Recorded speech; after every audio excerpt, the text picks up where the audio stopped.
साल 189 मौतें, 827 जख्मी, 12 अब निर्दोष घोषित। 189 की मौत, 19 साल का इंतजार, लेकिन गुनहगार कौन? फांसी से बरी हुए 12। क्या गलत है एटीएस के सबूत?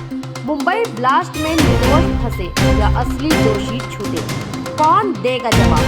827 घायल और 189 लाशें किसके खाते में? 19 साल जेल में सड़ते रहे बेगुनाह, जांच एजेंसियों पर सवाल। क्या देश की सबसे बड़ी आतंकी जांच थी एक झूठ? अगर ये दोषी नहीं तो धमाके किसने किए? जांच, अदालत या राजनीति, किसने किया इंसाफ का कत्ल? नमस्कार, निशानेबाज में आप सभी का स्वागत है। मैं हूं आपके साथ सिमरन मिश्रा। 19 साल बाद न्याय की एक गूंज जिसने पूरे देश को झकझोर दिया। 2006 के मुंबई लोकल ट्रेन ब्लास्ट में बॉम्बे हाई कोर्ट का ऐतिहासिक फैसला आया। वो सभी 12 आरोपी जिन्हें ट्रायल कोर्ट ने फांसी और उम्र कैद की सजा दी थी, अब बेकसूर करार दिए गए। तो क्या 189 मौतों के असली गुनहगार अब भी आजाद घूम रहे हैं? क्या 827 घायल यात्रियों को कभी इंसाफ मिलेगा? और आखिर 19 साल बाद चला ये केस इतने साल बाद क्यों टूटी इंसाफ की चुप्पी? 11 जुलाई 2006 की शाम मुंबई की रफ्तार थम गई। सिर्फ 11 मिनट के अंदर मुंबई की लोकल ट्रेनों में 7 सीरियल ब्लास्ट हुए। स्थान थे माटुंगा, महिम, बांद्रा, जोगेश्वरी, बोरीवली, खार और मीरा रोड। इन धमाकों में 189 लोगों की मौत हुई और 827 से ज्यादा यात्री घायल हुए। धमाकों के लिए प्रेशर कुकर में आरडीएक्स और अमोनियम नाइट्रेट का इस्तेमाल बताया गया। उस शाम हर कोई सिर्फ एक सवाल पूछ रहा था, आखिर किसने किया ये नरसंहार? गिरफ्तारियां या आरोप? महाराष्ट्र एटीएस ने इस केस में 13 लोगों को गिरफ्तार किया और 15 को फरार घोषित किया गया। इनमें से कई के पाकिस्तान में छिपे होने का शक जताया गया। चार्जशीट नवंबर 2006 में दाखिल हुई। इसमें आरोप लगाया गया कि धमाके लश्कर-ए-तैयबा और सिमी के इशारे पर हुए। इन पर लगाया गया यूएपीए, एमसीओसीए और आईपीसी की संगीन धाराएं। 2015 में स्पेशल कोर्ट ने इनमें से 12 को दोषी करार दिया, 5 को सुनाई गई फांसी और 7 को उम्र कैद।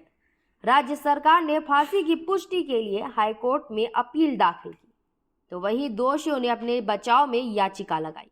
हाई कोर्ट की सुनवाई और फैसला। जनवरी 2025 में सुनवाई पूरी हुई और 19 जुलाई 2025 को बॉम्बे हाई कोर्ट ने सभी 12 आरोपियों को बरी कर दिया। फैसला सुनाने वाले जज जस्टिस अनिल किलोर और जस्टिस एस चांडक की खंडपीठ ने कहा, जो सबूत पेश किए गए वो न सिर्फ कमजोर थे बल्कि अविश्वसनीय भी साबित हुए। ब्लास्ट के 100 दिन बाद किसी आम टैक्सी ड्राइवर का आरोपी को पहचानना संभव नहीं लगता। जब ये भी नहीं साबित हो पाया कि धमाकों में किस तरह का विस्फोटक इस्तेमाल हुआ, तो बरामदगी की बात बेमानी है। गवाहों और सबूतों पर कोर्ट की टिप्पणी।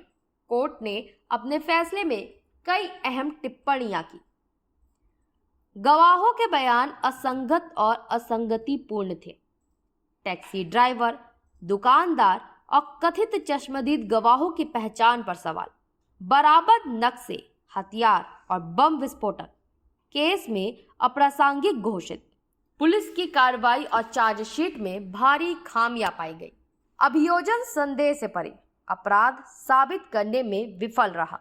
रिहा हुए निर्दोष या सिस्टम की नाकामी। सवाल ये भी उठता है कि अगर ये 12 लोग निर्दोष थे तो असली गुनहगार कौन है? क्या जांच एजेंसियों ने सही दिशा में काम नहीं किया? क्या निर्दोषों ने जेल में 19 साल ऐसे ही गुजार दिए? क्या राज्य की मंशा, राजनीतिक दबाव या एजेंसियों की लापरवाही से 189 मौतों के इंसाफ में देरी हुई? राजनीति और प्रतिक्रिया। इस फैसले के बाद राजनीतिक प्रतिक्रियाओं का दौर भी शुरू हो गया। कुछ नेताओं ने फैसले को न्यायपालिका की जीत बताई, तो कुछ ने जांच एजेंसियों की विफलता। मानवाधिकार संगठनों ने सवाल उठाया कि क्या राज्य मुआवजा देगा उन निर्दोषों को जिन्होंने दशकों तक जेल में जिंदगी काटी। वहीं कई परिवारों ने रोते हुए कहा, हमें न्याय नहीं सिर्फ तारीखें मिली। इस फैसले का असर और आगे की राह। ये फैसला न सिर्फ एक केस का अंत है, बल्कि देश की आपराधिक न्याय प्रणाली पर बड़ा सवाल भी खड़ा करती है। क्या अब इस केस में नए सिरे से जांच होगी? क्या असली आरोपी अब भी बाहर है? क्या जांच एजेंसियों की जवाबदेही तय होगी? और सबसे अहम, क्या 189 जानों के परिजनों को कभी इंसाफ मिलेगा? ये फैसला बताता है कि सिर्फ गिरफ्तारी, चार्जशीट और सजा ही पर्याप्त नहीं, निष्पक्ष, ठोस और पारदर्शी जांच भी जरूरी है। 19 साल, 189 मौतें, 827 जख्मी और 12 अब निर्दोष घोषित। क्या ये केस भारतीय न्याय व्यवस्था की सबसे लंबी भूलों में से एक बन गया है? जो सबूत तो थे वो बिखरे, जो गवाह थे वो डगमगाए और जो इंसाफ मिला वो बहुत देर से आया। अब देखना ये है कि क्या सरकार, एजेंसियां और अदालतें मिलकर एक नई जांच का रास्ता खोलेगी या फिर ये केस भी समय की धूल में गुम हो जाएगा। हमारी ये कोशिश रहेगी कि हम आपको इस केस के हर मोड़ पर अपडेट रखें। तब तक के लिए बने रहें निशानेबाज के साथ। नमस्कार।